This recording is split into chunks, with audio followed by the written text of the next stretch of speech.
Voin disom pakwa June 2022 som leya trangin matuilian an clear mek ani ZPM ang may hay alian bet khap maya tui he alalen belzel don ni inasiata ZPM po hian len belzel maya tun tui lian nen henin an riau nei ni lian khap mai marin marput maya ruột tui an tla belzel tun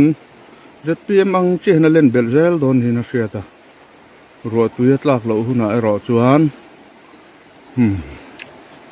Feminine Congress ang deun an phai ve tual thung don ani lian thakap mai marput mai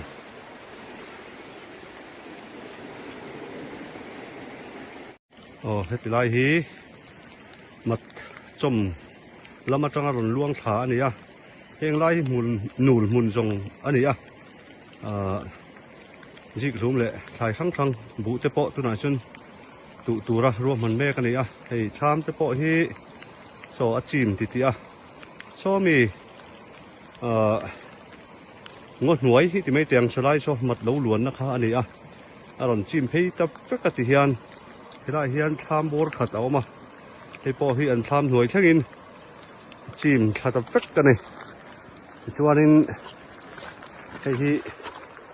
zol pui leilet ani a hei tuin chim vek ama ro chu a chuan nuai lampang hi a chi ma a chung lampang sang lampang hi chu hei la chim hri lo ni hi hei hi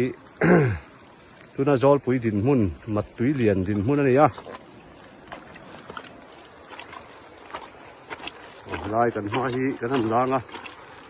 nar lama tanga ron luang tha kha ti hian ron sut tha a so lai so mat li ti la le lampang sanul ramte le le tho ani a an kal kai na mun ani a ti hian a chim veka so po so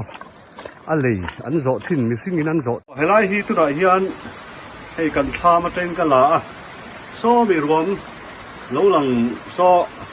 tang ka tang lo lang so mat ani a chuan nul usiama nul te he ta pu oye te tham pu ma te tham ti te chu mat tui lian hian in zom pa tin ti he na chi ma hu kulai tha jong jong khu lai thing buk om na lai khu pura zato la te tham kha ni a khu te khu tham khu chu chin lowa ma se mat tui lian hianin champa tin akal puya hei ni kum ma sa tui lian ha lian vio ma ro chu he lai karon lak azum lai hi uvan buang ate leilet aron ni phat deuh chi anga ni hi hei aron chim chho boka chun so